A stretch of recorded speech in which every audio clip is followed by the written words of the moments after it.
What's good, y'all? Welcome back to Outside the Clutch. Ooh, I just got like super loud for a second. My bad. Welcome back to Outside the Clutch. This is episode 14 with Rob Christian. I'm gonna bring him on in just a second. I'm super excited for this. Me and Rob have talked back and forth for a while now, and he's had kind of a life that a lot of people dream about in the reptile industry. So there's gonna be a lot of different talking points tonight. I think you're really gonna enjoy it. Speaking about talking points, one of the big things I've been pushing lately is USARK, and we're going to hear more about USARK.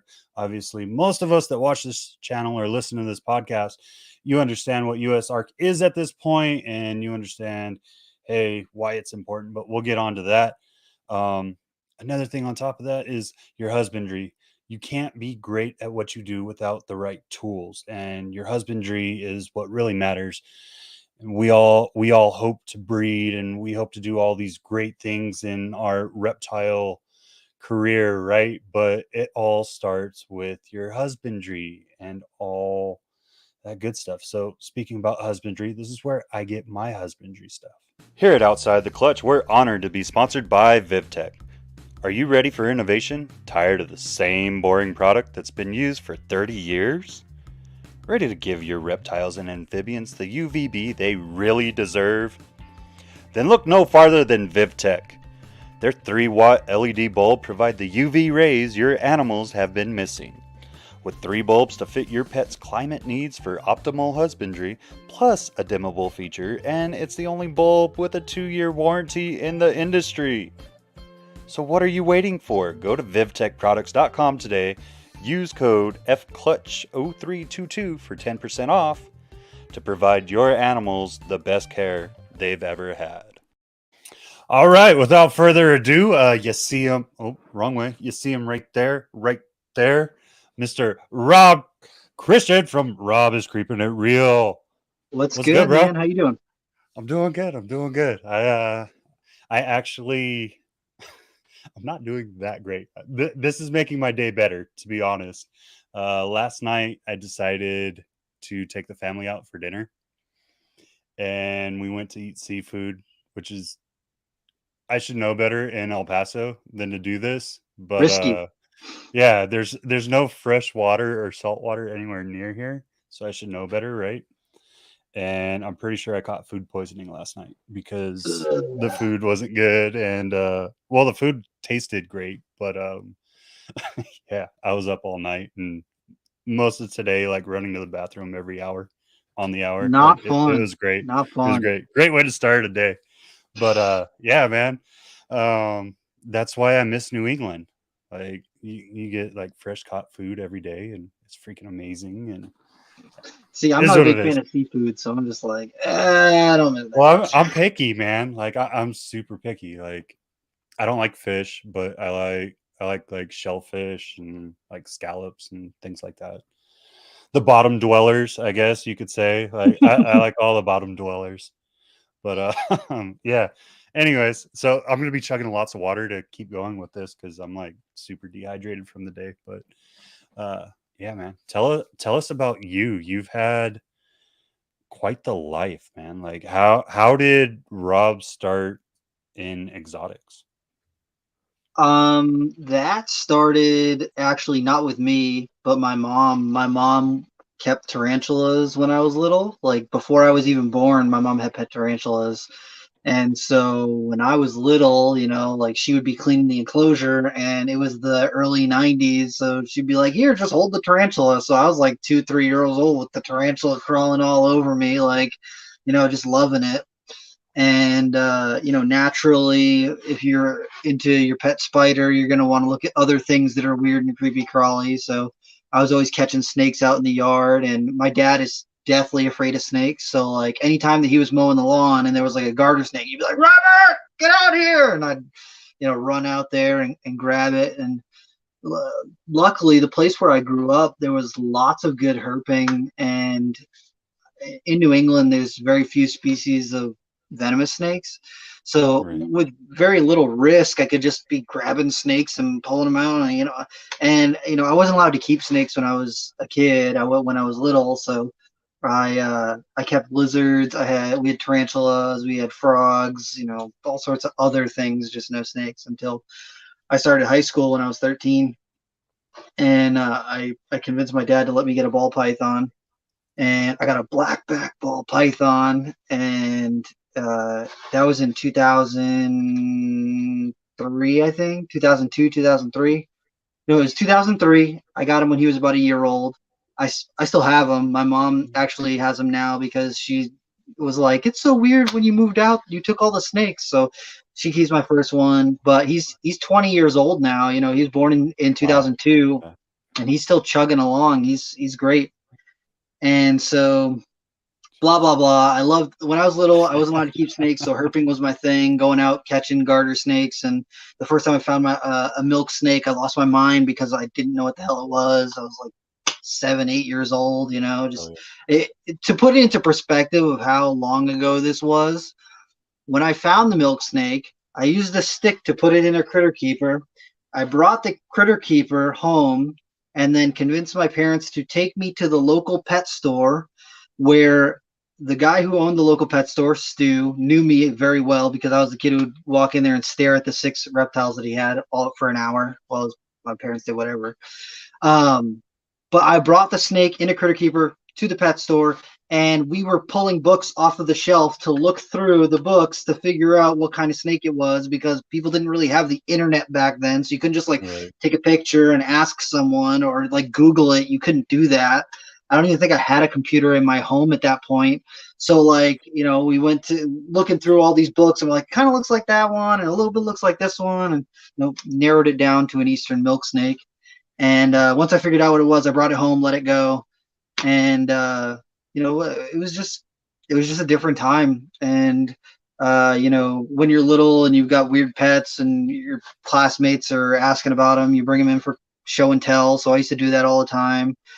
And my teachers were like, "Wow, you're like very interested in this. Why don't you like teach people about this and make it a business?" And so me and my mom made it a business, and we did educational Yeah. programs for like 8 years and did thousands of programs, did the Boston Public Library system, uh, you know, birthday parties, you name it, we did it. And that there's so many different aspects of what has led up to now. I mean, that's kind of like the early years, and then managing a reptile store in Maine, working at Nerd, doing my thing at Nerd, and now I'm in my own place. I moved to North Carolina in November, and I just been doing my own thing. I just had jungle carpet pythons hatch out in 4 days. I got West Papuan carpet pythons that are about to hatch out in 2 weeks. I got Borneos that are about to hatch out, and I got one female that's about to lay eggs that is a blood python, and then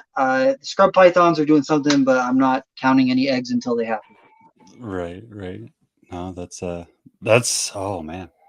You have a multitude of species. That's one of the nice things I think about your background though, is you've had the opportunity not only with snakes, but like a whole multitude of different species, whether it Yeah, be monitors or snakes or amphibians or even with venomous, like you got crocodilians, like essentially everything. You've had your opportunity to get your hands on. What's one of the biggest takeaways that you would take like up to this moment?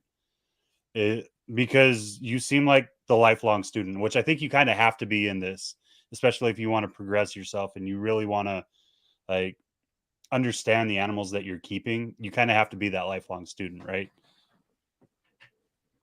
so what did you want to know? So essentially, like, what's the biggest takeaway in your time, like with working at Nerd and managing another shop? Like, what what's your biggest moment, or what would you say is the biggest thing with learning, especially for like new people, right? Because we're just like, oh, I want everything, and you have to understand you can't just have everything. Yeah. Yeah, I'd say that there's a couple things that are like the most important things that I've learned. One of the most important things that I've learned is that you can learn something from almost anyone. Because a lot of people, when they get into their oh well, I've been breeding ball pythons for 10 years. I can't learn. You're not going to tell me anything new when it comes to that. It's like I have literally learned things from 12-year-olds that like have just been researching this one species for how the last 3 years, and that's the thing that they've been obsessed with. And then they tell me this thing, and I'm like, how did I not know that? I've been reading every reptile book I can get my hands on for the last 20 plus years, 25 years or so, probably longer than that. I just turned 33, so like a long time I've been looking and reading things, and I can tell you that I have learned something new from most of the people that I've been able to have a serious conversation about whatever it is that they keep.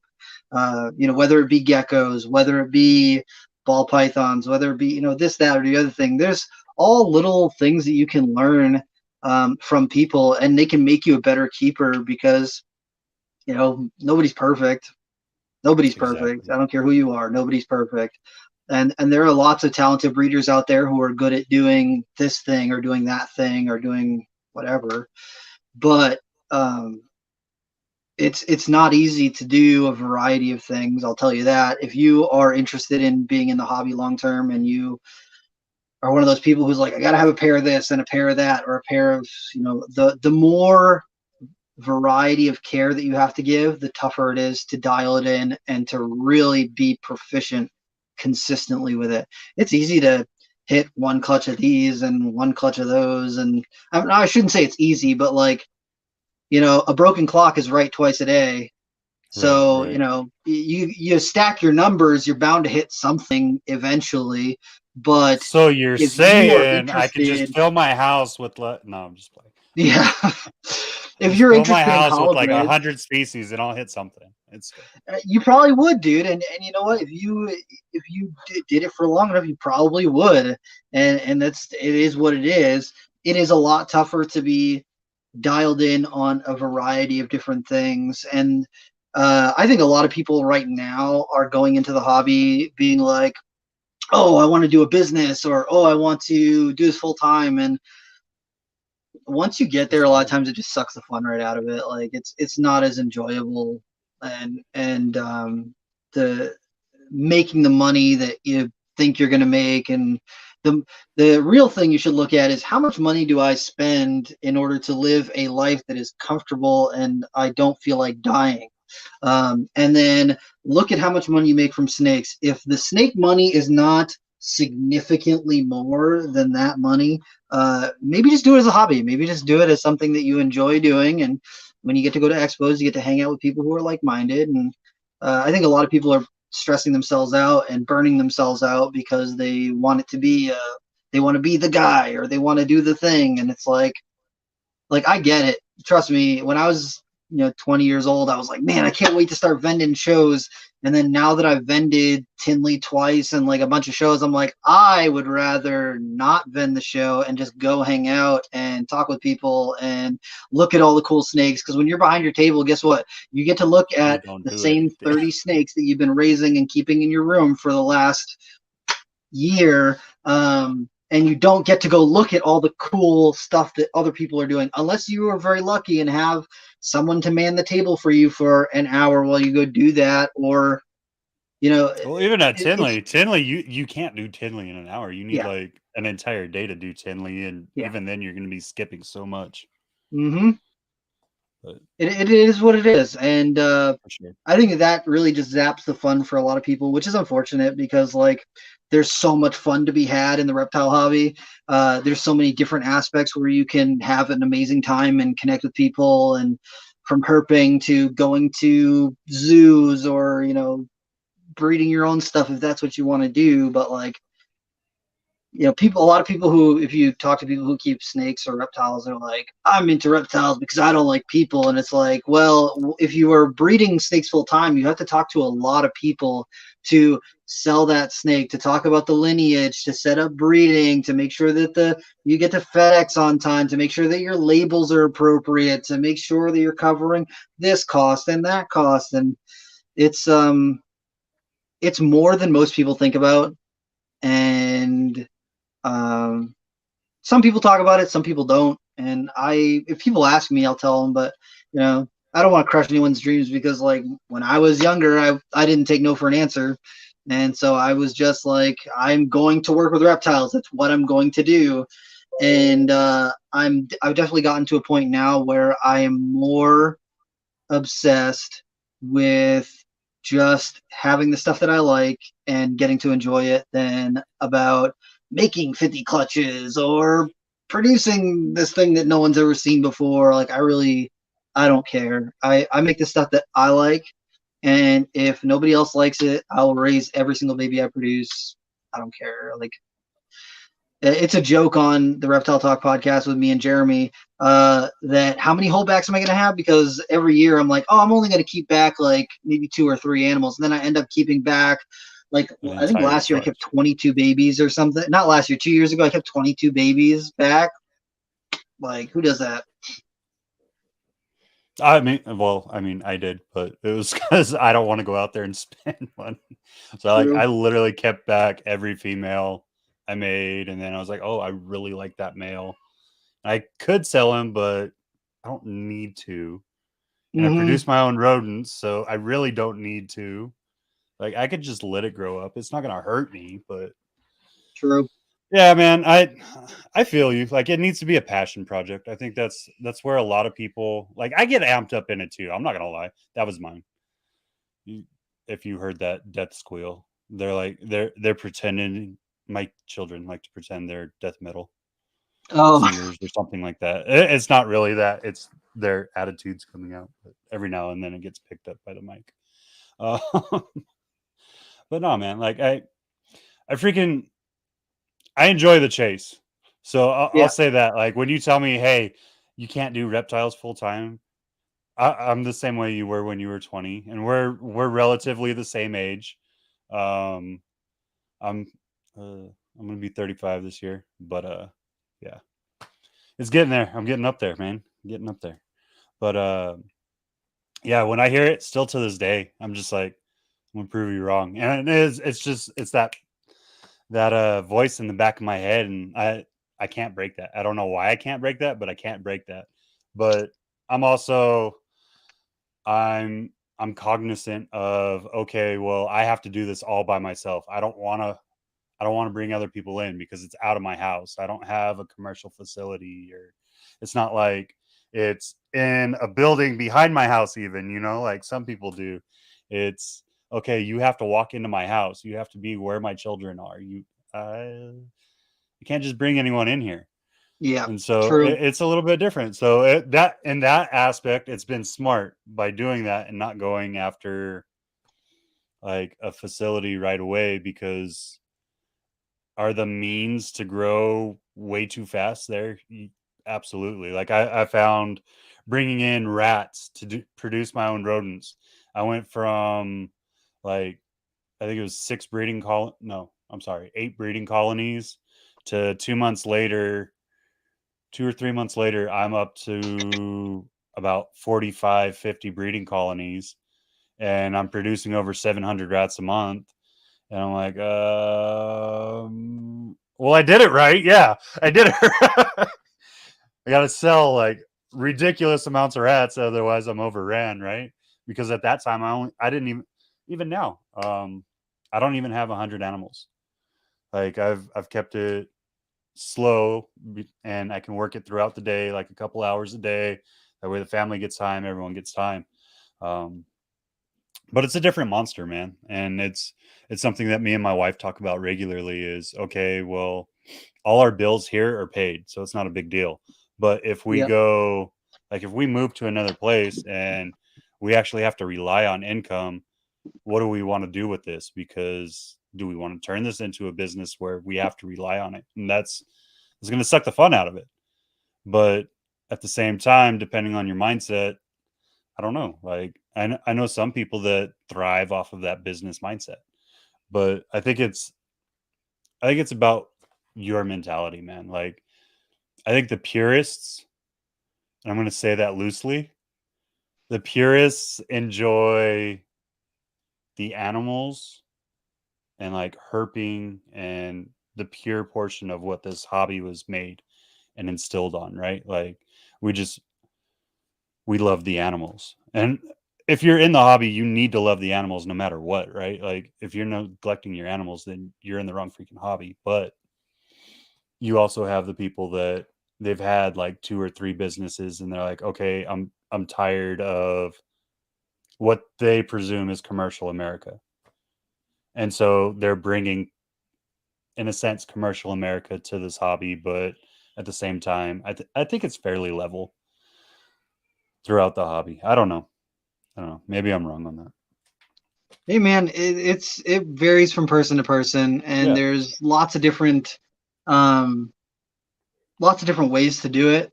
I just think that a lot of the ways that the hobby sustains itself just don't jive with how I look at reptiles.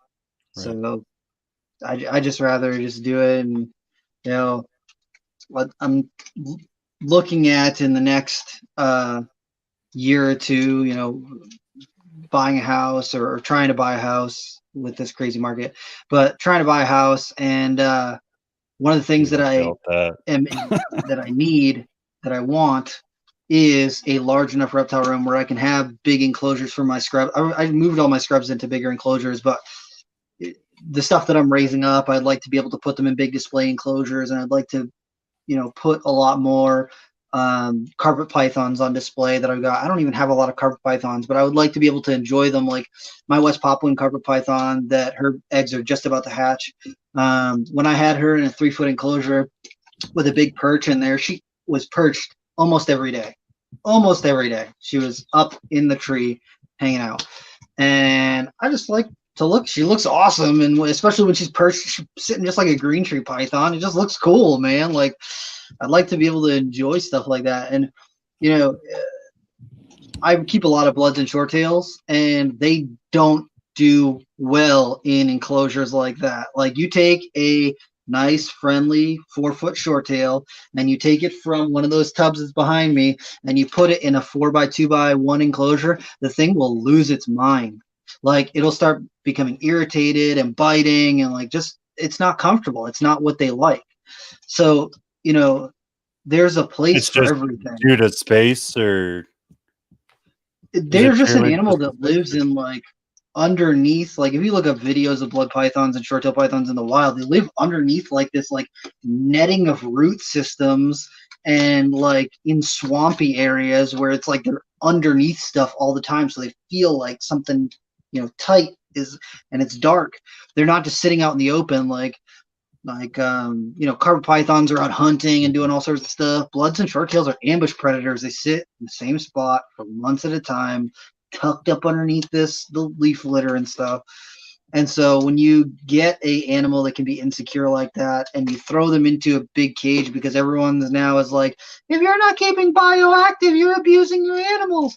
And if you look in the blood python groups, there's constantly people who are like, I'm going to set my blood python up in a bioactive enclosure. And there's a bunch of people being like, oh, it usually doesn't work that great.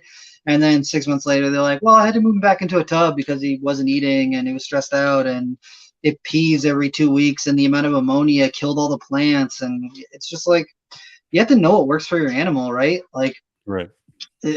I get it. People want to do the best by their animals, but there's certain animals that don't do best in big bioactive enclosures. It's just how it is. It's like, Well, it's just based off of what you said too. Like, obviously, I'm not gonna lie. I've looked at them over and over again. Like, I've been watching your projects a lot. Obviously, I've been watching the VPI projects. Been watching Matt since you guys got him hooked and took him away from ball pythons. Like, I've been watching all of it, man. Like, I love it. Even the last show me show here in El Paso, like, who was it? Dave Levinson brought 2 adult bloods, and I was just like, babe, I might do mm-hmm. something stupid today. And she's like, what do you mean? And I was like, you see that? And it's just a big normal blood with those dark reds on the sides, and it's just they're gorgeous freaking animals. But based off of what you're saying, like if they're sitting in like root systems and stuff like that, so when you're setting up a bioactive, everyone's like, oh, I want to throw like, even in these bigger enclosures, I want to throw like 6, maybe 8 plants in and have this wide open space where I could see my animal, and you could see the isopods and the springtails moving through and all this. You're never going to replicate Borneo. Like, No. No. not in the capabilities that we have. Yeah. And it's So like, it completely makes sense, bro.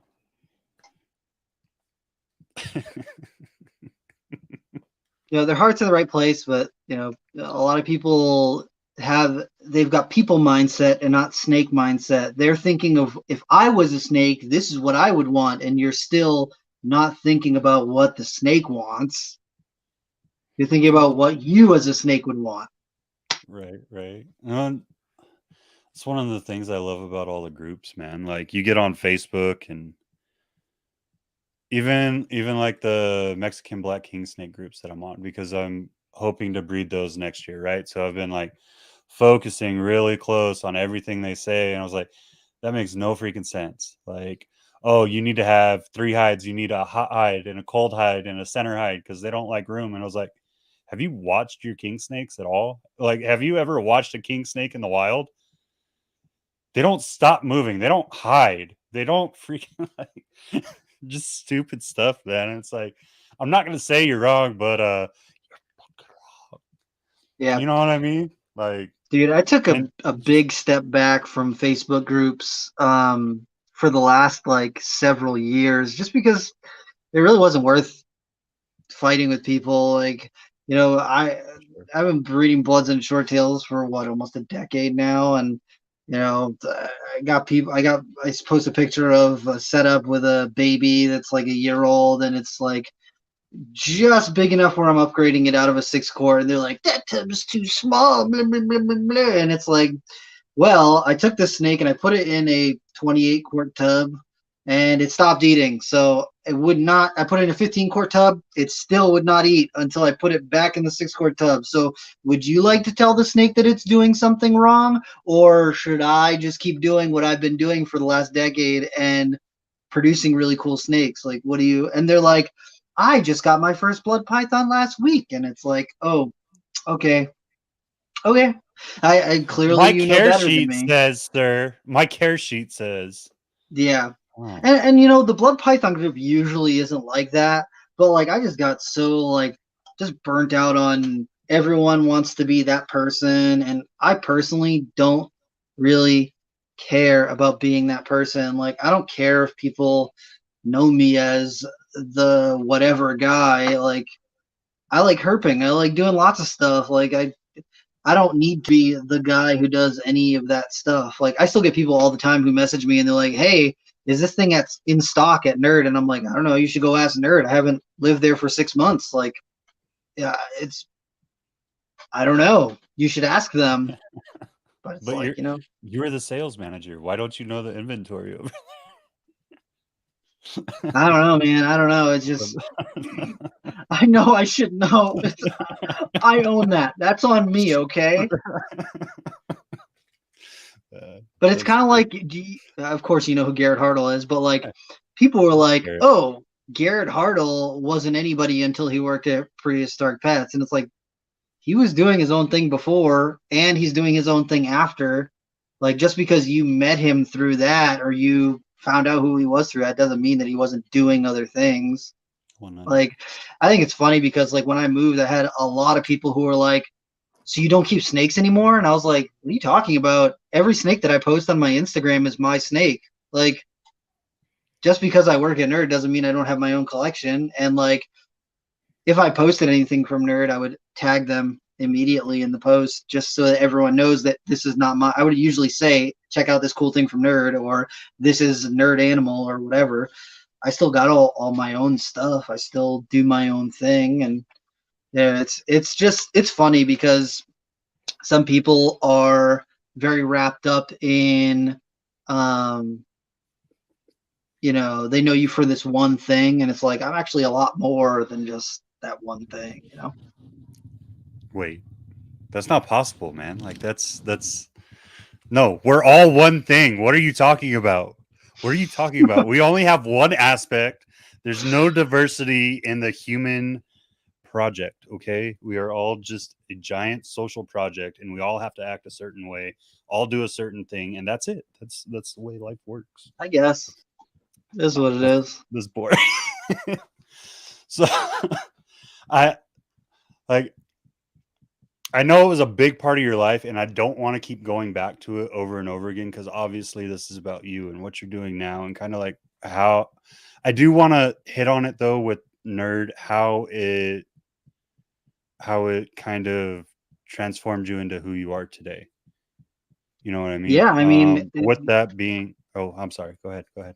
no, I was just gonna say that like you're hard pressed to find a place in the United States, regardless of where you look, where you will be able to um, learn about so many different species and work with so many different species under one roof. Like you're hard pressed to find like maybe you could do an importer, but the importers their goal is not to let you work with it for a little while. It's like get it in, get it out, whatever. Um, so you might get to look at it for a week or a month until it sells, but it's like, there's not that it's just not the same. It's not the same. And I learned a lot from working at Nerd, from working with Kevin, from working with Timmy, working with some of the people that I worked with there. It's definitely given me a ability to look at the industry in a different level, because when you're looking at someone producing 20 clutches in their year for ball pythons, it's like one thing. When you're looking at 1,500 to 3,500 babies hatching within a month and a half, it's very different. That's It's insane. very, very different. It's freaking insane. And then coordinating to get to expos with that many, with a ton of animals, and trying to find the right buyer for this rare thing. It's just, it's very different, and it is a huge experience for me. I learned a lot, and things that you could never learn just by working at one facility or two or three or four other facilities. There's so much to learn, and I'm still learning things all the time. Like I'm literally just I'm learning things all the time still. And Nerd definitely allowed me to learn much more about the cycles of breeding and how I assess a variety of different animals when they're ready to breed, when they're not ready to breed. Learning to work ultrasound machines. There's so many different aspects that are important to keeping that place running. Right. That it's more than most people would even begin to understand when it comes to reptile business. Does it feel kind of like not just on the animal aspect, but just like on the mentorship? Because I always harp on mentorship, right? And you should find someone, and like that way you have at least someone to confide in, right? Because for me, when I first started, I didn't know of anyone locally. So even though there's some old timers here, especially venomous, and unfortunately they just completely shut down everyone at this point. They're just at that point in their life, which I understand. But for ball pythons, even there were people that I just didn't know about were in the industry that are here locally. So I reached out like across the state in order to find a mentor. And even with that, it was kind of like, okay, well, I'll call you like every couple of weeks or something like that, which was my fault, but I didn't want to be that nagging student where I was like, hey, I saw this and I saw this and I saw this. So I'd write a list out and be like, okay, this is what I viewed this week. This is what I viewed this week. Okay. When I call him and we're on the phone for like 3 freaking hours over like 10 questions, I got to make sure I remember all this. Right. And, so I went through that, but I have to assume like there's a lot of on the spot mentorship right there where you were just like, whether you want it or not, it's just so much information being thrown at you at once. Yeah, yeah, for sure. And the thing about nerd was like, I grew up in Massachusetts. I grew up in just outside of Boston, and I was about an Can I? hour. I don't want to What? interrupt you, but I want to know what part of, like, what suburb were you in? I was in Randolph, like right near Okay, Braintree, Quincy area. my family's from Peabody. Oh, cool. Yeah. Yeah, PBD is a little bit closer to Nerd, but I used to go there all the time because they have a mall over there and they have a container store, and I used to go there for tarantula containers. Hell yeah. But so Nerd was about an hour away from me when I was growing up. I didn't know this when I was a kid. Right. And then when I got my license and a car, I was like, it is an hour away. Are you kidding me? So um, I would just drive up anytime I got the opportunity. And I kind of knew Kevin from the online forums back then. Nerd had its own forums on their website. And so I kind of would talk to him sometimes on there, just like in comments and stuff. But the person he was dating at the time, Kara, she was into blood python. So me and her, like, really, became pretty good friends. And so I used to come up and I'd be like, hey, look, let me clean something. I don't care what it is. Whatever you guys don't want to clean, that's what I'll clean. And so I did that for like years of just like during the summertime when I wasn't at school, I would go up 3 times a week, 4 times a week, and just like, let me clean some ball pythons, let me clean some colubrids, I'm just looking at stuff as I'm cleaning. And like, you know, uh, after I worked for 5, 6 hours or whatever, I'd be like, hey, what's something cool that you can show me? And whether it was Kevin or some of the other people who work there, I got to look at a variety of different things.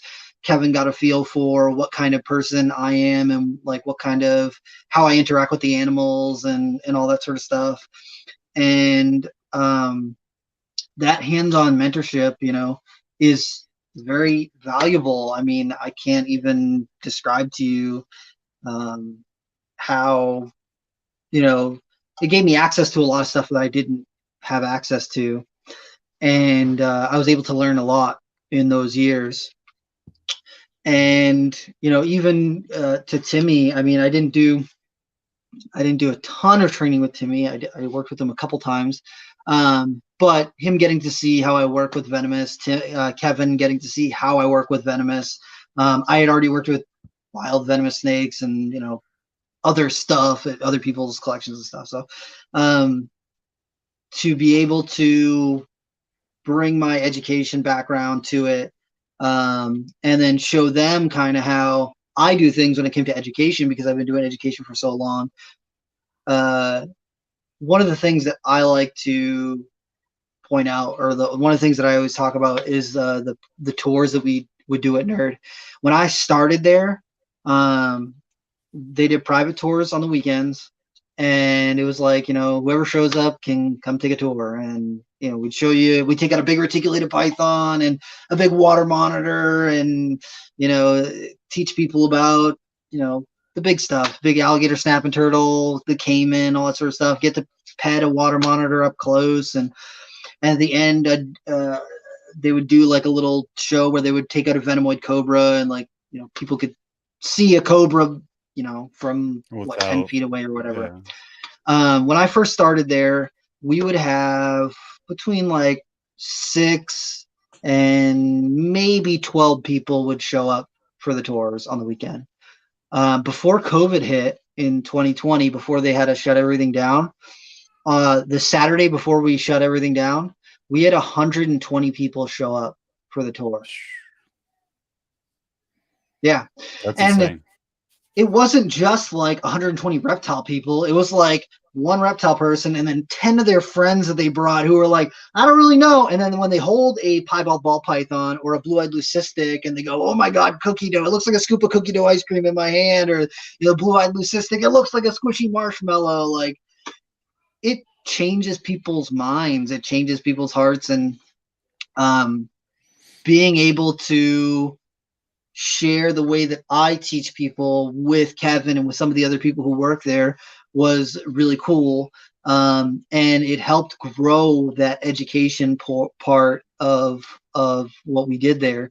And Kevin and Timmy definitely gave me some mentorship, and then I was lucky enough to be able to mentor some people there too. And it was really cool for a while because uh, we would allow volunteers to come. So like we had some local kids who were like just into reptiles, and they would come and they'd be like, "Can I do anything?" And so we would have them clean the baby ball pythons or do the corn snakes or whatever. And I would teach them how to use a hook and like how to be confident about picking snakes up, even if they're being defensive and stuff like that. And I would just do that as I'm working. I'm cleaning snakes right along with them, and that is like one of the coolest things to me. Um, Before I left, there was a really young kid there, and his family's British, and this kid is like mind-blowingly smart when it comes to reptiles. And his name's Caleb. Uh, when he would come on, like he came on the public tour, and his parents would take him like maybe once a month because like they were like, I don't really know about all this reptile stuff, but this kid came in with like a kid's shirt with like venomous snakes, and he'd be like Komodo dragon, eastern coral snake, black mount. Like he was me when I was that age, man. It was so cool to get to see this kid who's going to be better than me by the time that he's 14 years old, getting to, he was like super into big colubrids. So one of the last tours that he did with me, he's like, "You guys have any spilotes or like Pataeus, the giant keeled rat snakes that get like 13 feet long from Southeast Asia?" I was like, "I have both of those. Let's hold them." So there's this kid who's like what 3.5 foot tall, and he's holding a 6 foot spilotes. Like I got it. I'm the man, and I got a couple pictures of him. And then he's holding this giant keeled rat snake that's 11 feet long, and it's he can barely hold it all off the ground because of how big it is and how small he is. And I'm like, this kid is gonna be better than me by the time that he's 15. Like he already knows so much. Like it's just like the coolest thing. And people who are just doing this in their house or doing this at what, like on a smaller scale, wouldn't, they don't get to experience stuff like that. And getting to meet those kids who are the next generation of reptile keeper is so cool to me, man. It is so cool because I remember being that kid. I remember being the kid who would go to my local reptile shop and be like, "This is a king snake. That's a blah blah blah, blah, blah, blah," and like just. And the guy behind the counter is like, "How old are you?" "Oh, I'm 8." "How do you know that? Why are you 8 years old and you know that? That doesn't make any sense." And it's cool to Oh, be able to like take that torch and pass it down to the next generation. And oh, yeah. we had boys, girls, you name it. We had kids all of all ages coming, like literally from like 5 years old to 18-year-olds. They're coming there and they're just like, "I just want to learn. I just want to get more hands-on experience."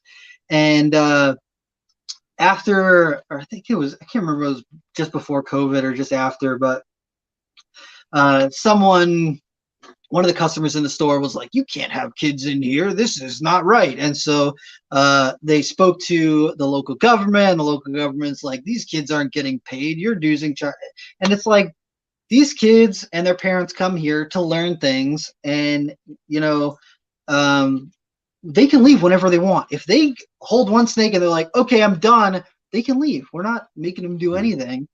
Um, and a lot of times these kids get this really cool experience that you know they're not going to be able to get anywhere else.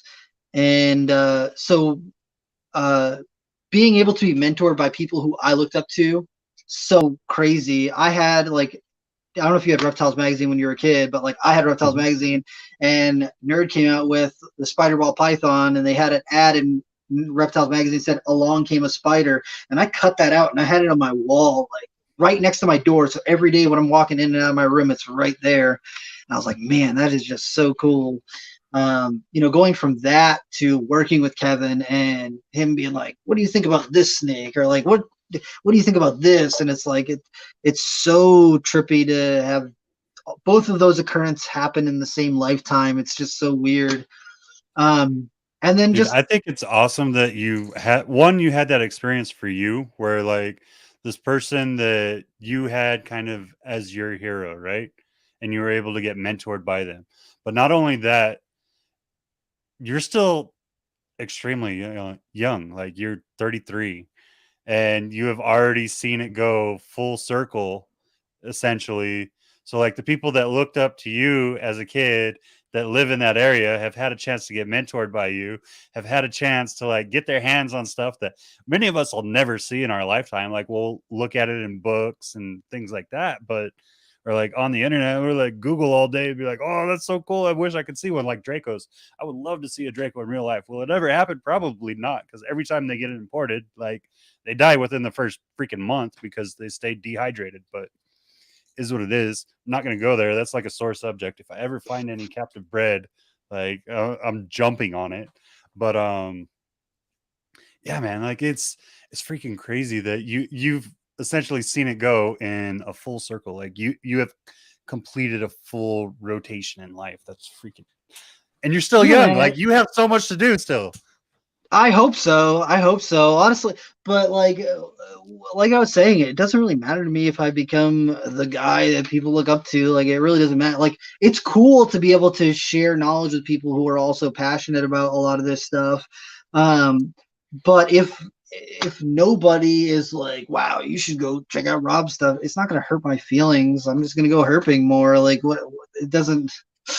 But Oh like wait, it's I don't have to put stuff on Morph Market. I have extra time to go be in the wild. so here's the deal. Morph. I don't I don't hate Morph Market, but I hate Morph Market. I already have like Instagram that I got to keep track of and Facebook that I got to keep track of, and I've got a couple friends I talk to on Snapchat. But like it's just an email. Like there's just so many different things that are like vying for my time. I hate Morph Market. On not sorry, I don't hate Morph Market. I love Morph He Market. didn't They're say that, John. great. It's okay. I want John to come on my podcast, and I love Morph Market, but for me, I get so ADD that like people message me on Morph Market, and I'm just like, message me on Instagram because I'm already on there. Like, please, doing email and this and this and this. My It's hard mind to can't focus. handle it. It's so 100%. bad. It's just I just can't do it. And then I've tried to stay off of Morph Market for the last like year because I'm not trying to spend any money. So I'm just like, I can't even go on there. I will not even risk the temptation. It's not going to happen. I just can't do it. For sure, for sure. I feel that, man. Like I I am hesitant to even post on it just because of the tire kickers. And it sounds wrong because you understand it. Like we all know that's a part. Like if you want to sell anything, regardless of what it is, it doesn't have to be animals. You're gonna have tire kickers. Like you need X amount of people to look at it before it gets bought. That's just how collectibles work. Not saying that animals are collectibles. That sounded really bad, and it's staying in there. It's not good. Like it's a live video, so that can't be edited out. And even when I put it up on Apple Podcasts, it's still gonna be on there. But whatever. You understand what I'm saying. Like you need X amount of foot traffic, right? But it's like that's where my patience draws. So like I was a car salesman when I was first in college, dating myself. Well, we're the same age pretty much, so it doesn't matter. But like 2006 when I was first in college, 2006, 2007. Sorry. So yeah. So the first time I went to college, my sophomore year, I essentially ended up dropping out, and I was like, I'm gonna be a car salesman. Like it's super fucking easy. You just stand in a parking lot and you tell people, hey, look at this freaking piece of metal and look at all these safety features. And don't you want your kid to be safe? And wouldn't your wife look nice riding next to you in this car? Blah blah blah blah Mm-hmm. blah.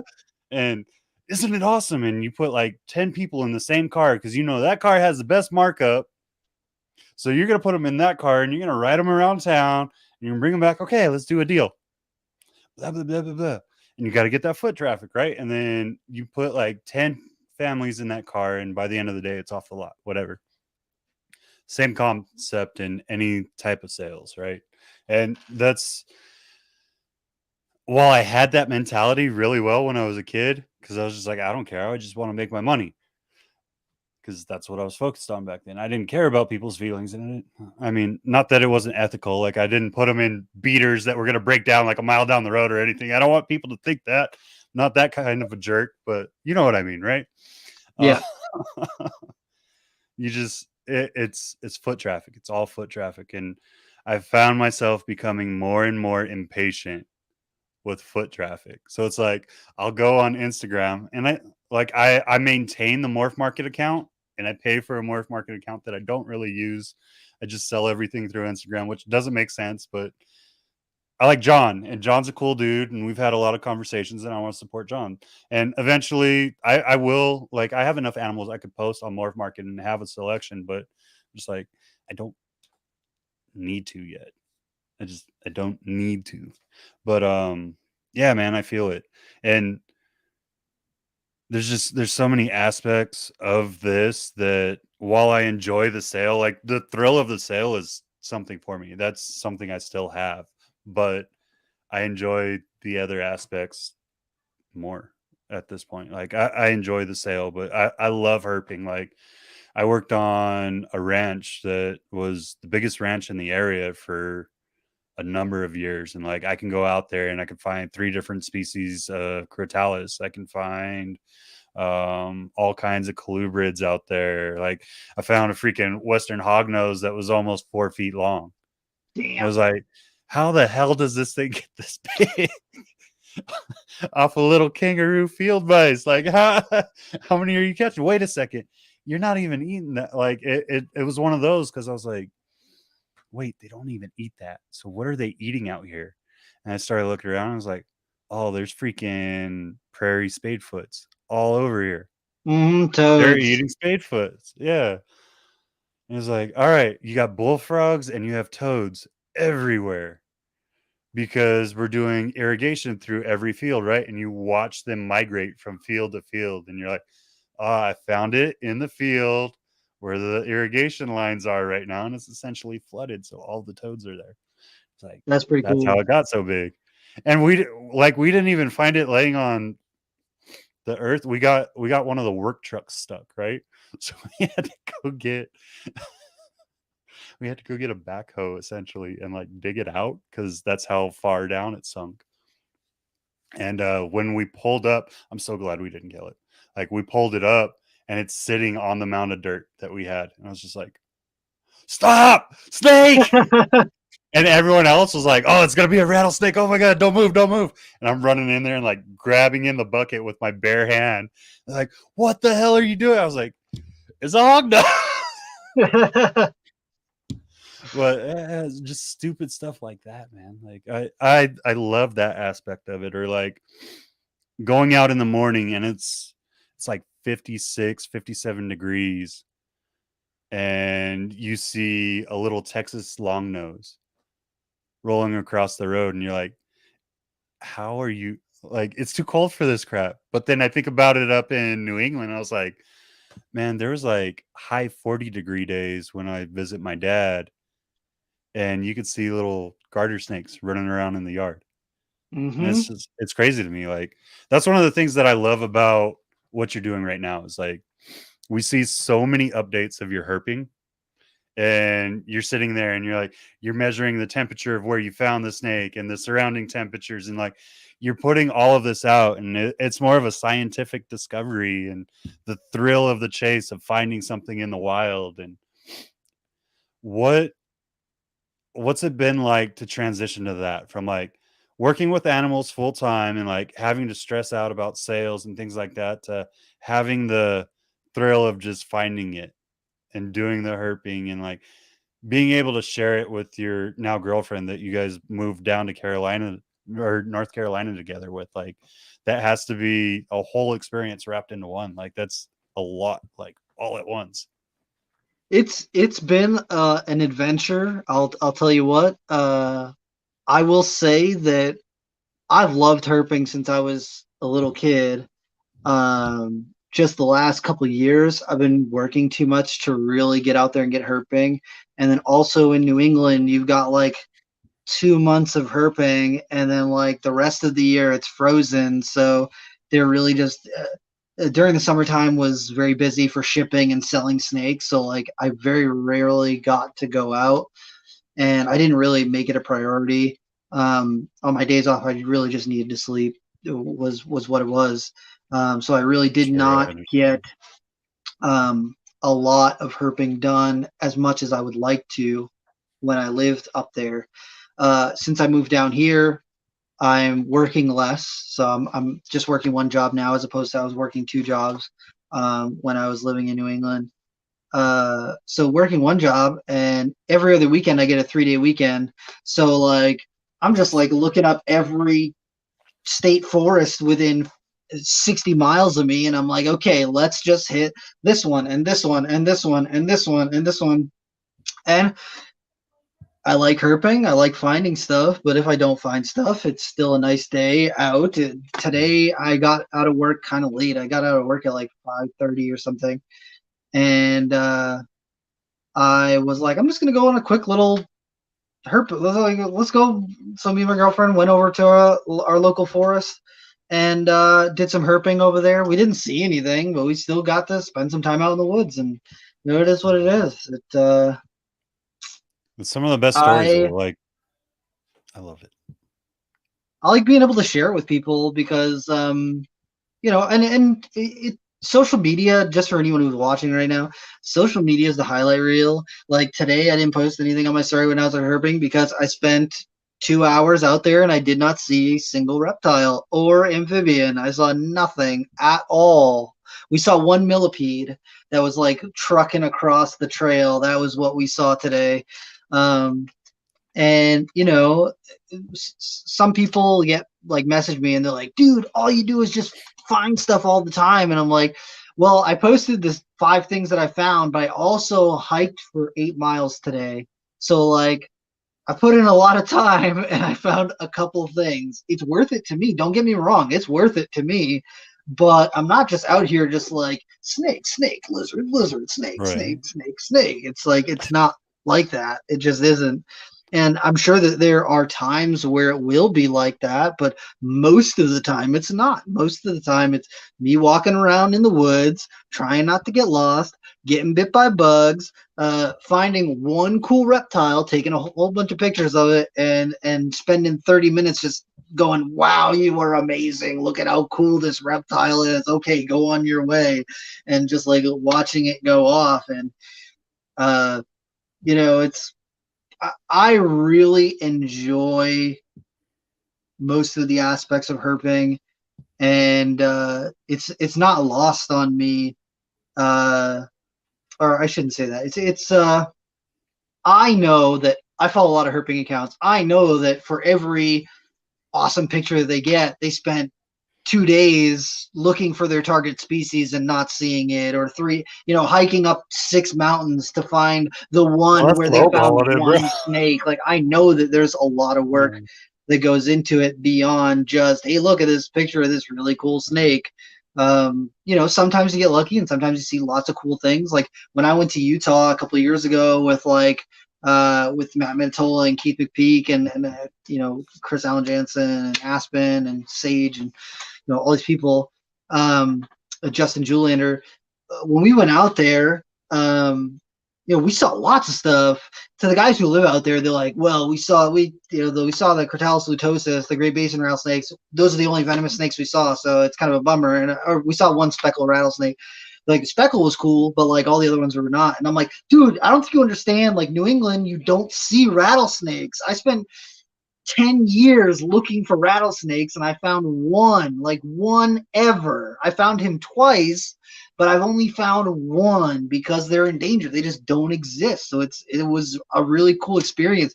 Every time that we pulled over and there's a little rattlesnake in the road, I'm like, this is amazing. This is the coolest thing. Let's hook it over to the side and take some pictures. They're like, this is the fourth one yeah. tonight. Are you sure? And I'm like, yes, I'm sure. I still want to look at it. I just love that stuff. It's just so cool to me. And New England is very limited for what species or number of species that you can find out there. So coming down to North Carolina, where there's like so many more species, I'm just like, how am I supposed to work? How am I supposed to get anything done? I just want to like be outside looking at for snakes. Like that's all I want to do.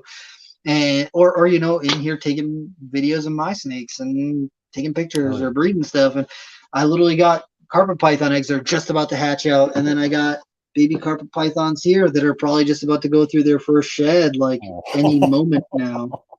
And it's just like Little nippers. it's pretty crazy because they haven't these ones are not really trying to bite. Like I don't know what it is. Maybe it's my incubation method or whatever, but even with my Borneos, people always when I when I hatch stuff out, I usually make videos. Just this is the stuff that I hatched out in this clutch. Let's take a look through them, and everyone is like, "Why are they not biting you?" I don't understand. They're not biting you because, like, even if you have friendly Borneos or blood pythons, a lot of times when they're babies, they're afraid of everything, so they bite things. And all my babies are awesome. Like, don't get me wrong, sometimes they get spooked and get freaked out and stuff, but I very, very rarely get bit. And like those carpet pythons are not trying, they haven't even struck at me at all. Like, literally, they hatched Yeah, out you a literally week had it ago. like next to your face. That was amazing. I've never seen a baby carpet not go after a heat I set source my that close. incubator to 82 degrees. It maintained about 85 just because of the amount of eggs and everything that's in there. But I set it to 82. And it might take a couple extra days or whatever. But I find that stuff hatches out a little bit better. And are That you people get so wound up with incubation, dude. They're like, it was not 88.7 degrees. It dropped down to 85. Are they gonna die? And it's like, bro, these snakes in the it's like wild, the females wrapped around it and unwrapping and going to drink something and coming back. Like they're never sitting at one temperature for a week at a time, never mind the whole incubation. Come on now, they probably fluctuate anywhere from like 5 to 10 degrees just between the amount of time that the female's there and the time of day and all that sort of stuff. right. People get so caught up of, I breed the snake, I put it in the eggs in the incubator, I let them go for 52 days, I cut the eggs, the babies come out, I wait 1 week, I feed them their first mouse. And it's like, bro, these are living creatures. They are not made in a factory. They're not made in a printing press. Every single one of them is different. Like they all have different genetics. They're like, oh well, I want my ball python to be the biggest ball python. It's like, do you come from tall parents? Or is anyone in your family tall? Well, no. All my family is 5'2" or below. We're all fairly short people. So, do you think that if I just fed you as much food as you could possibly eat, you're going to get taller? Probably not. No. But basketball players who are married to someone who's also very tall and having children, are their kids going to be tall? Probably. There's so many different variables that come into these different things, and a lot of people look at them like they're coffee cups. They're like, you feed it a mouse every 4 days, and then you switch them over to rats, and then they hit 900 grams, and then you breed them. And it's like, dude, they're not all the same. They're not all the same. It's not 100%. always how it works. Things happen. Life exists outside of the box that YouTube. It exists outside of Even the care sheet. And even the time of year, man. Like I'm sure you saw it with the multitude, not only in your own collection, but everywhere you've worked, right? Like I have a much smaller, how do I say this? A much smaller test group, right? To base this off of than you do. But the time of year my animals hatch, like I have stuff that hatches in January. Those ones that hatch in January are genuinely smaller than all my other clutches. Like it's the same amount of eggs, the eggs are the same size, but when they hatch out, even if they absorb the entire yolk, they are genuinely smaller than the rest throughout the year. They take about a month and a half longer, maybe 2 months. I'm not going to Mhm. lie, to get them to eat regularly, consistently by themselves. Like I still have some from January where I have to place the rat pup in its mouth. They eat it as soon as it's in their mouth, but the striking hasn't gone there yet, and I don't know if it's because of the cold. Like, I have my room in here never fluctuates in temperature, so I don't understand it.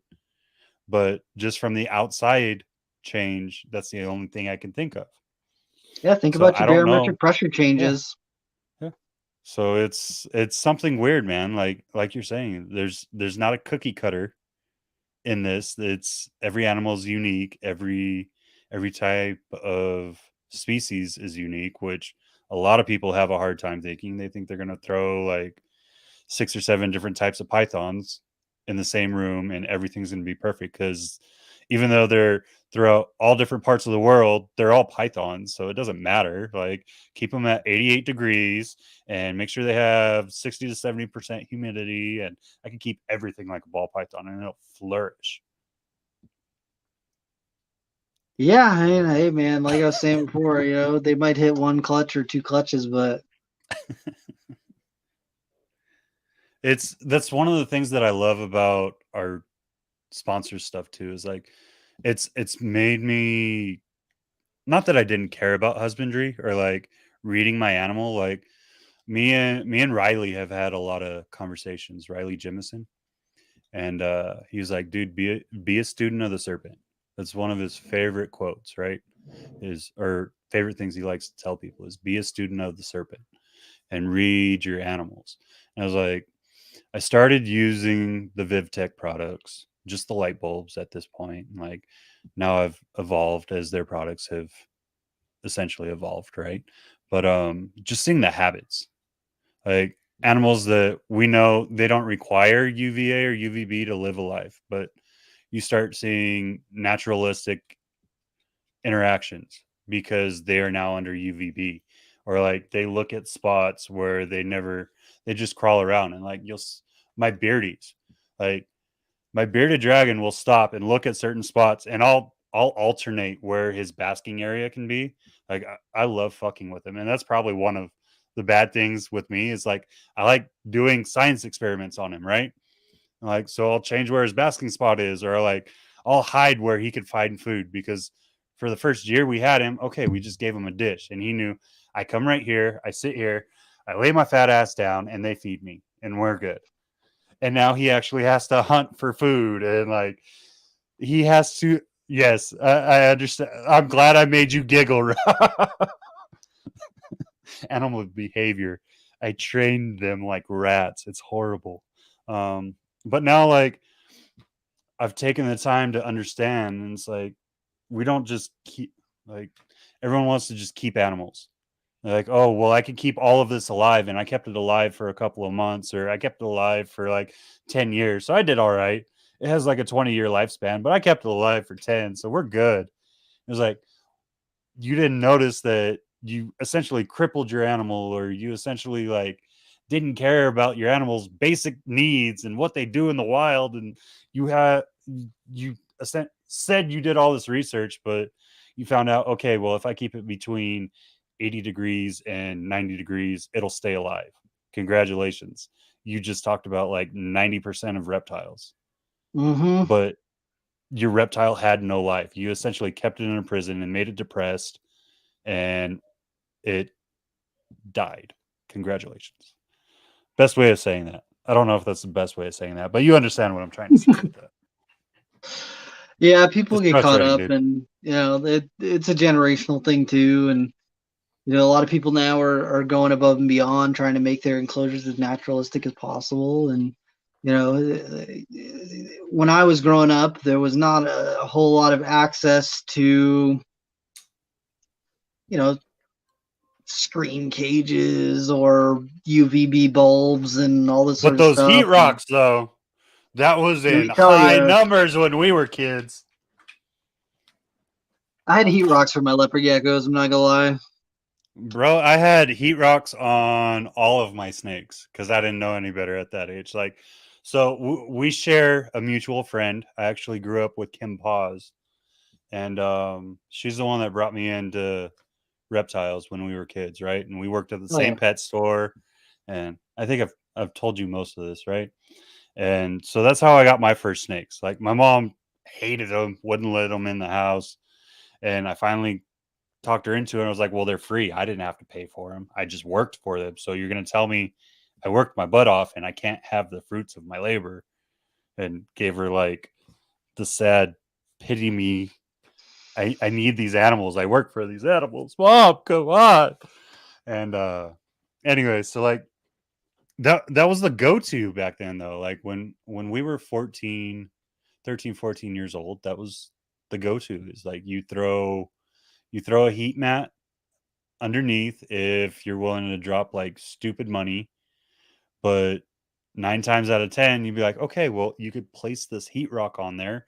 And we weren't even talking about thermostats back then. Like it was just, hey, plug this heat rock into the wall, and when they want to warm up, they'll climb on it, and it'll help maintain their enclosure where it needs to be. And then, oh, why is my snake fucking burnt? I don't understand this. Like, is that like some weird disease? I don't even know if it's a burn. It's just the scales change colors, man. I don't know what's going on. Why are my snakes orange on the bottom? Dude, I was lucky. By the time I got to keeping snakes, I had already been reading Reptiles magazine for years and looking up, all this different stuff and books and talking to people. And so luckily I spent the money on heat pads and stuff. I had a heat rock for my leopard geckos because I had a communal leopard gecko group, but I did the substrate like almost over it. So they weren't sitting like flat on it most of the time, unless they like dug and really got up next to it. But yeah, man, it was the Wild West back then. It was definitely, it's amazing that people kept things alive back in the 80s and 90s and 70s and shit. It's just Yeah, wild. I mean, that was kind of the go-to though, was like, okay, you import it, you see how long you can keep it alive, and then if it didn't thrive, you change one thing with the next one you bring in, and you change one thing, and eventually we figured it out, thank God. But not that we've really figured it out still. Like we're doing a lot better, but I still think there's vast room for improvement, but it comes with time, man. Like I don't even think that we'll be keeping animals at anywhere near the level that we could within our lifetime. Like there's so many advances that could be made that the technology's probably there and it has a patent somewhere, but we haven't figured out how to put it together and like how to make it work for reptiles. Yeah, man, it just takes time. But yeah, for sure. Let's get past all that. We went on like a fucking we went down a dark hole right there. So after moving to North Carolina, you and Jeremy have taken the time to start a herpetological society. What's kind of the process that you've had to go to, or things that you've had to think about, for that way that people in other areas that would want to do something like that, like, give us, okay, these are things to think about when you're starting it, and kind of what your process has been, or like what the experiences have been, because I know you've already had one group outing which seemed like it was pretty successful. So Yeah, I mean, I feel like herp societies are a huge asset to your local herp community. I mean, don't get me wrong, people meet up at expos and hang out and get to talk reptiles and stuff. All that stuff's pretty cool, and those are important as well. But getting to have a situation that isn't based on, hey, I need to make this amount of money so that I can offset the cost of my hotel and this and that and the other thing. there's a ghost.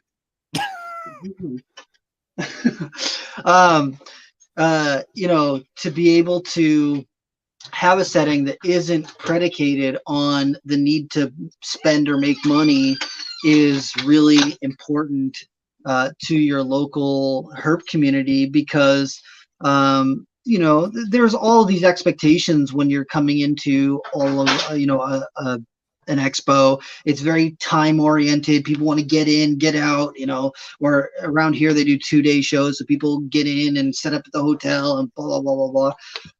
Right. But being able to have a herp society is important in the way that it can foster the growth of younger people who want to get into the hobby.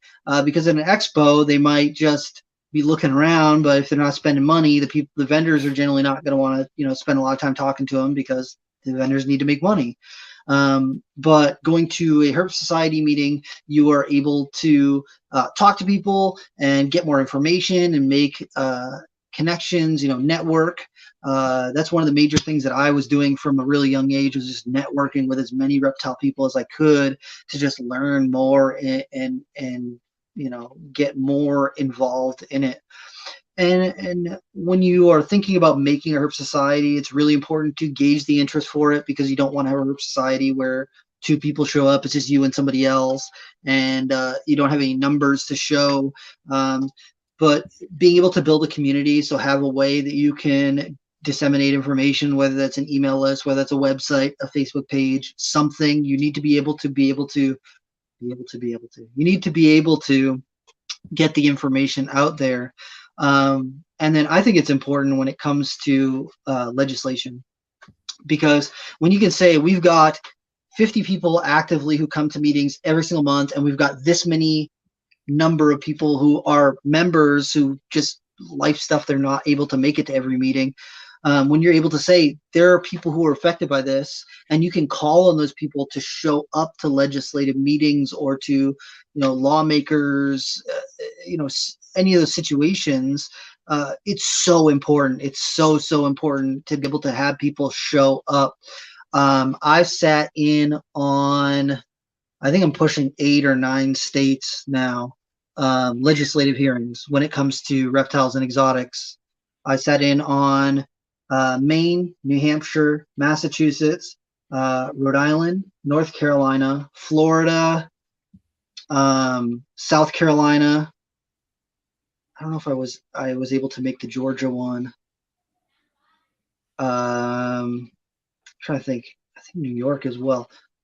Regardless, multiple states, and one of the ones that I like to talk about the most is Rhode Island, because Rhode Island was proposing a ban on any snake that is a constrictor, because they heard the word constrictor and they were like, I saw the movie Anaconda, I know what the hell that means.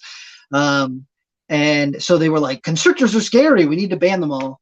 And so through the New England Herpetological Society, which covers all of New England, and really awesome organization, they let us know, hey, we need people to show up. This is important. If Rhode Island bans constrictors, then that involves corn snakes, that's king snakes, that's ball pythons, that's everything. Anything that's not venomous is basically a constrictor. If this passes, Massachusetts is going to do the same thing, Connecticut's going to do the same thing. It's going to spread, it's going to be bad. We need people to show up. And we had 20 people, maybe between 20 and 30 people show up, and the room for the meeting could hold 8 people, maybe 9 people, and they had 4 or 5 people who were like the organizers, the legislators or whatever, who had proposed this bill, and the people who were listening to this proposal. They start seeing the hallway fill up with people, and they're going, okay, there's 4 things on our docket today. What are you here for? Oh, I'm here for the snake thing. What are you here for? I'm here for the snake thing. What are you here for? I'm here for the snake thing. You guys are in support of this? No, we do not support this. What about you? No, I don't support this. You, no, I don't support this. Everyone in here who's here for the snake thing, raise your hand. Every hand in the hallway went up. All of you people don't support this. No, none of us support this. They were like, hold on one second. They went into the room. They talked for 2 minutes, 3 minutes, open up the door. This bill is being tabled currently. We're not entertaining it anymore. You guys don't have to stay. We're not going to be discussing it. It's not something that is going to be brought up again. We didn't talk to them at all. Like, all we said was, we're here because we don't agree with this.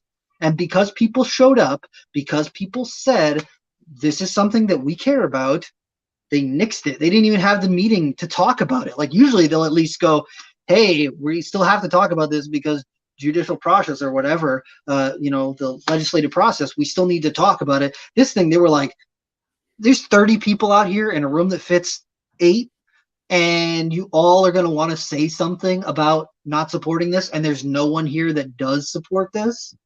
Yeah, I don't think that we need to. I don't think we need to continue with this meeting right now because this is just not good. It's not good for us. It's not good for Rhode Island. I And wish it was that easy everywhere, man. it's I will say that it's not that easy everywhere, but if more people showed up, we could definitely make a bigger impact. Because when it comes to a lot of these meetings, people just don't show up. They don't show up. They go, oh, someone else will show up, or they've got I time to take off work. Oh, remember, I didn't take off work. Sorry, I couldn't do it. what Or was it, last year with the Florida? Was yeah, it dude, Florida? Yeah, it was last year with Florida where you got the call in, and like a lot of us that called in weren't able to didn't even get get to talk. through at all. Like we were put on a little elevator music tone and essentially hung up on, Yep. is what it felt like, Yeah, and which COVID definitely changed that a lot because they can just do that. They do all their meetings virtually now, and they don't even have to look at who's on the phone, like whether or not you support it or not. Um, but if there is the opportunity to go to in-person meetings, do it. Go talk to people. Go let them know that there are people who care and are paying attention, because the more that we show up, the more that we're heard and the more that we're listened to. It just takes people showing up. And that's one of the things with the Herp Society.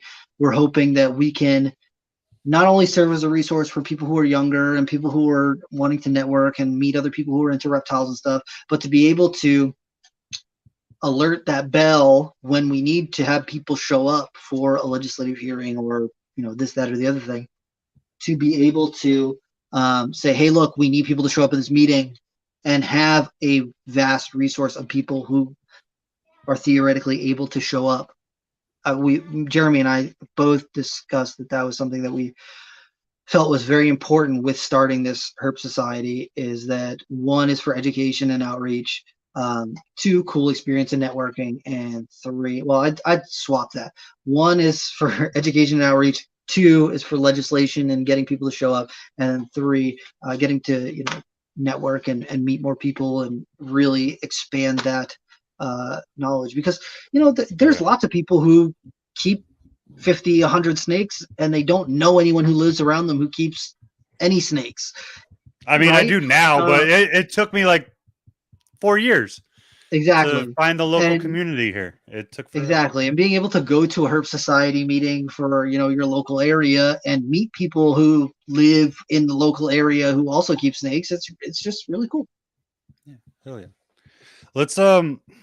Let's divert.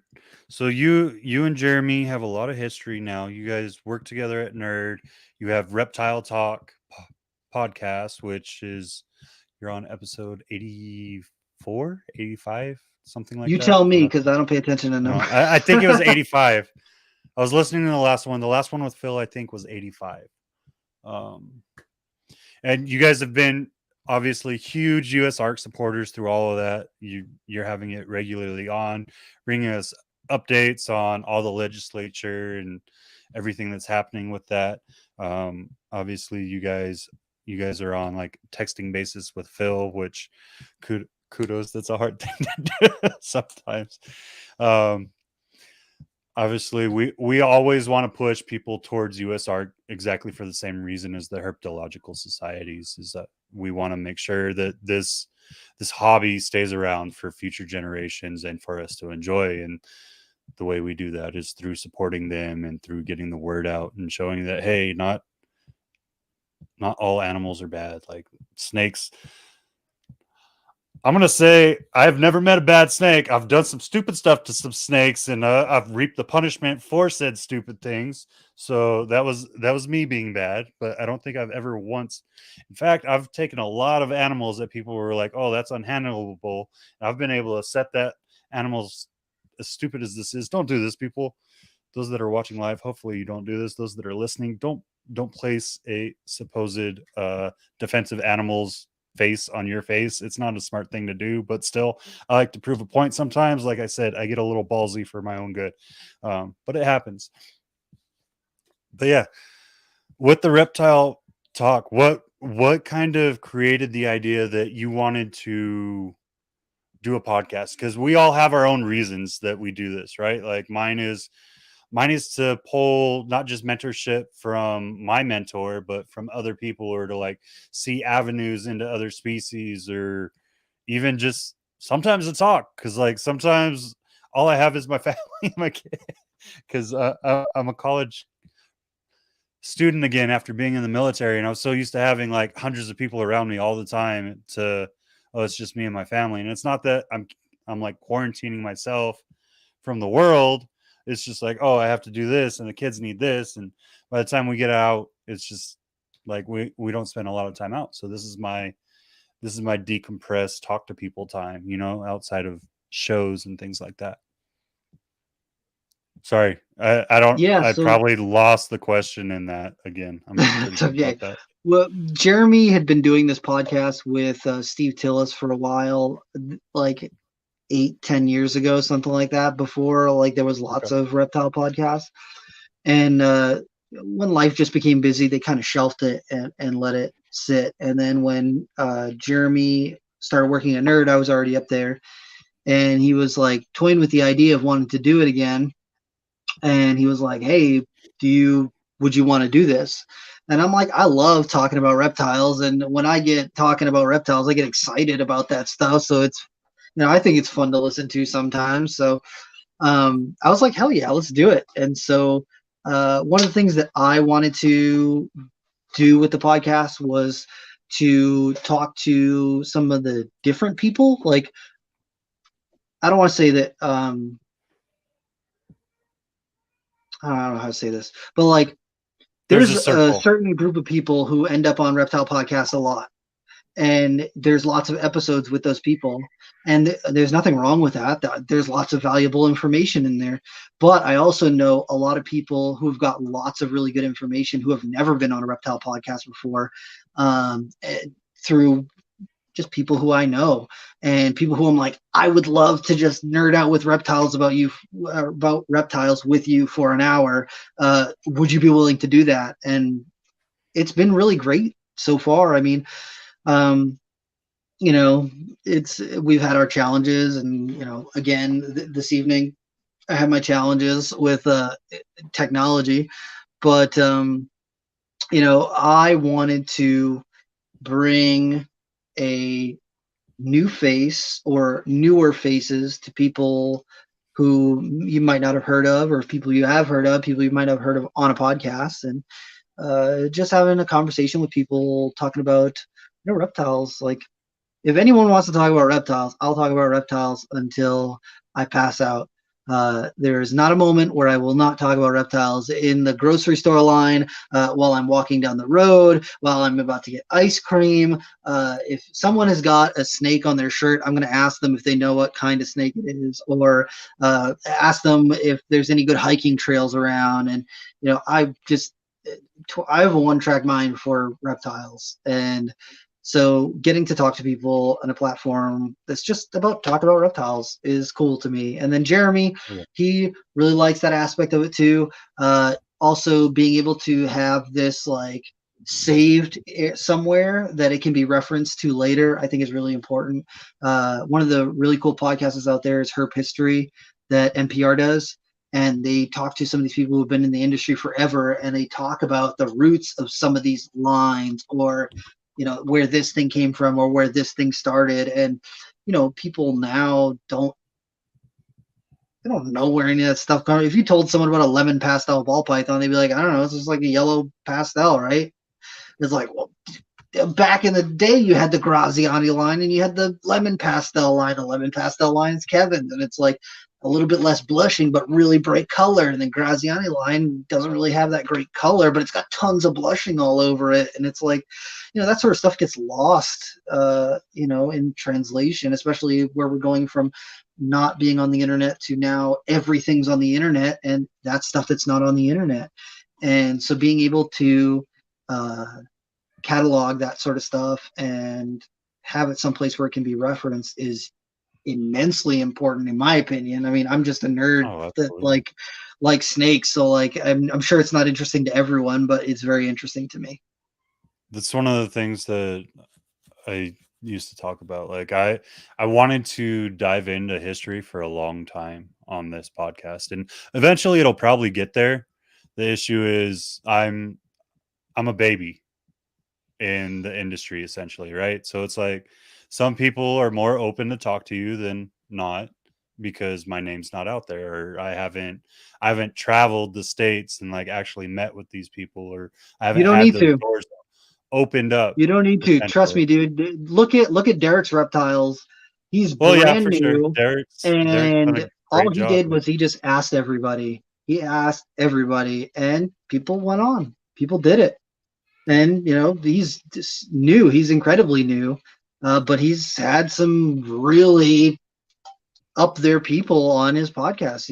As far as I'm concerned, and then he's also had some really crap people on there, but he's also had some really cool people on there. So like, you just got to put yourself out there. It's so for sure. hard to put yourself out there and just be like, I'm really just stepping out on a limb here, but like, would you be open to it? And sometimes schedules don't work, sometimes people don't want to do it, but for every three people that don't, you get one that does.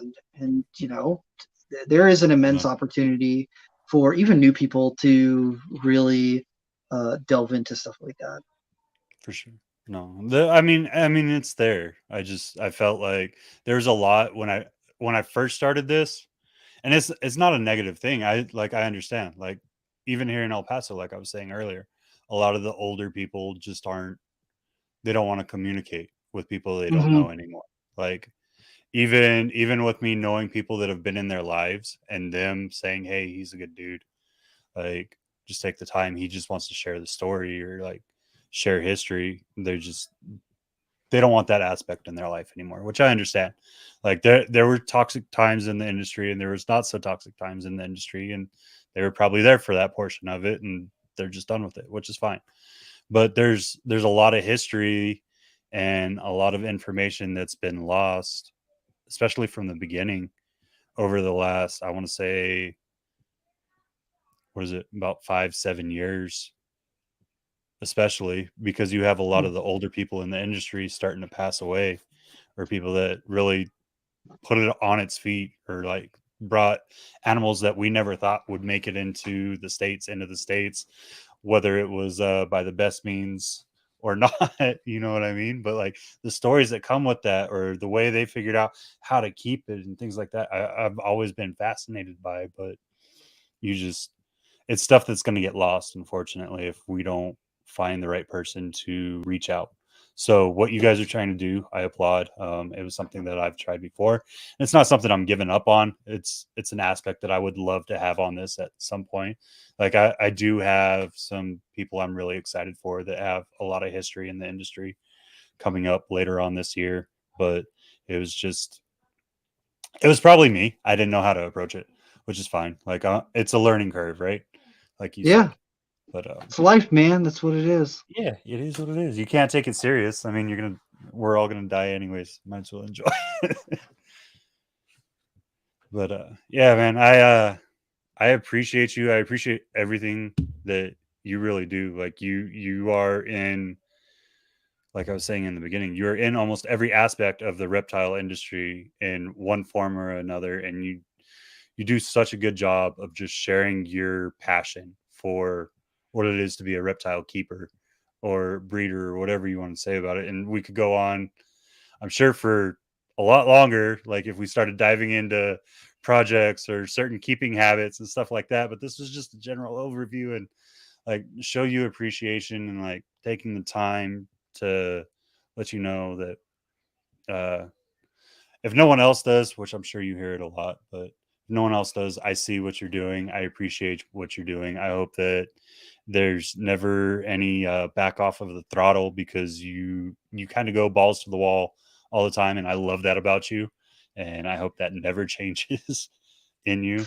Hey man, I feel like I've taken my foot off the throttle a lot because going from a giant facility like that to working with my meager 100 snakes now, I'm like, But where you took that space, you added something else. Like you added the herpetological society, you added the herp time and sharing that passion and everything that, like, we hear it, but we don't often get to see it from people. Like I love doing everything reptiles, but at the same time, there's times where I just don't want to fucking put it on a camera. You know what I mean? Just like Yeah. whether I found something or not, I'm sweaty and I'm tired and I'm out of breath because I'm just not in that great of shape. And I've been climbing mountains to look for certain species. And actually, funny story, I have like the dumbest luck when it comes to Alterna. I've so supposedly it's about 40 to 50 hours for most people to find one. I found one my first night out in Alterna country. I hate you. Well, come visit me. I will take you to Alterna country and hopefully we'll have the same luck. Hell yeah, I am so But down. yeah, man, I would it lose was my mind if crazy I as saw hell an stuff. Alterna out It there. was freaking just wild. And you grab it and you're expecting like these wide orange bands. And it was a crazy polymorphism where the bands were just like super thin. And it was almost like, is it, am I seeing what I think I'm seeing? Because there's almost no orange in the bands at all. It's like, there's no way. Well, first night out, like who gets stupid lucky like that? No one, That's no one. awesome. But it was just luck of the draw, man. Luck of the draw. But That's so it's cool. it's stuff like that that keeps you excited, you know? Like when you found what was it the other day? That freaking the black racer. Oh, the big black rat, the giant one on the Yeah. tree, dude. Holy crap. Yeah, when you weren't expecting to see something like that and then you and your girlfriend ran across it, and it was just like the pure excitement you got and like the joy you could see in your pictures on Instagram and everywhere else that you posted. It was just like, man, that's what I live for. There's three major things that I live for in this industry. One is the glow of a child's eyes or a parent's eyes once they get over their fear, when babies are being hatched, and when you see someone catch a wild snake, regardless of who it is, how many times they've caught one, what it is, there's an excitement there that can't be duplicated anywhere else. Those are True. like the three best times for any reptile keeper in my mind. Yeah, dude, that was one of the first black rat snakes I've ever found because they're endangered in New England. So like I found a dead one in New England, but I had never seen an alive one. And then I found several dead ones in the road here since I moved down here. But earlier that day, I found like a little tiny one in a tree that had just eaten like a bunch of baby birds or something because it was like loaded up with food. And I was working at the time, so I like didn't get to hang out with it. I just like picked it up and like scooted it over to the woods and was like, "Get out of here! People are gonna hurt you if they find you."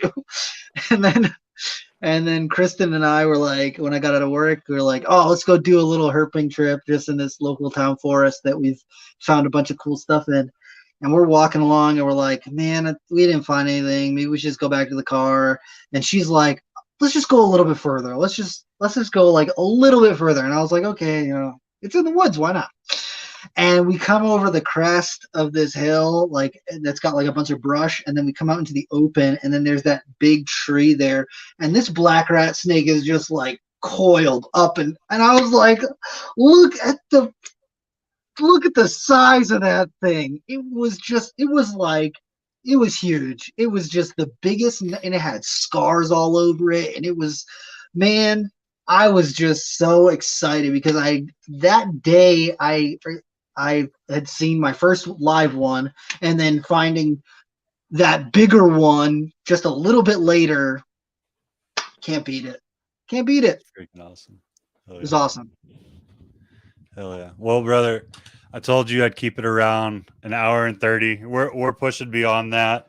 I don't want to keep you on forever. I appreciate your time. We're gonna bring this back. We'll talk about your projects later on throughout the year. Um, where can people find you? If you want to see what I'm doing, mostly in the form of pictures, check out my Instagram. It's Rob is creeping it real. I do post stuff on my story periodically. Most of my story is now herping, is just like what I'm out there finding, or like memes, or like social stuff. So I mean, Instagram is probably the best place. I do post on TikTok periodically, and not all the time, just because I only post stuff when I'm like, ah, that's funny and it's reptile related. I'd like to post that. So I'll post on TikTok sometimes. But same thing, Rob is creeping it real. Don't add me on Facebook. I generally don't add people on Facebook. So Well, yeah, you can look up my you morph added market. me, but I think I was reaching out to you for like a month, and I was like, man, this dude must hate me. Like, No, I'm I've got never gonna over a respond. thousand And friend then requests on Facebook right now. So like literally, I get a bunch of friend requests all in a row, and I'll like click on a couple and like scroll their profile. If I don't see like 6 snakes as their first post, I'm like, yeah, they'll just sit in purgatory. And so like sometimes it just gets lost because I get a whole bunch of them in a row. If I post a snake in a group or something, I'll get a whole bunch of new friend requests, and I'm like, just follow me on Instagram, like, or you know, and I hate that Facebook has an app and then they've got a messenger app, so you can't just like message someone through Facebook. You have to download the secondary app, and it logs into your text messages and all this crap. So I don't use Facebook Messenger. If you message me on Facebook, I don't get it. I, if I'm being good, I'll check it once a week. Most of the time, I don't check it, and it just sits. And I've got like over 100 unread messages on Facebook. If people want to message me, they can message me on Instagram or on TikTok or whatever. But like Instagram is probably the place to contact me if you need to. hell yeah.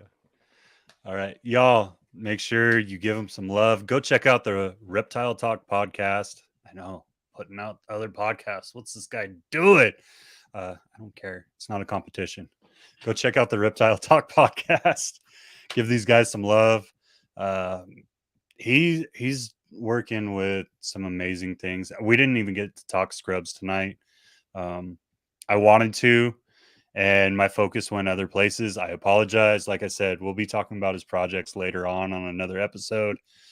I Rob, blab a lot. appreciate you like always, bro. Most def, man. I'm glad that I finally got a chance to come on here and do Oh, yeah. this. We'll have to do it again. We'll have to do a part two. People want it. We could talk about more stuff. You know, I'm always down to talk reptiles, so let's talk some reptiles. Yeah. All right, y'all. You have a great weekend. We'll see you on the next one.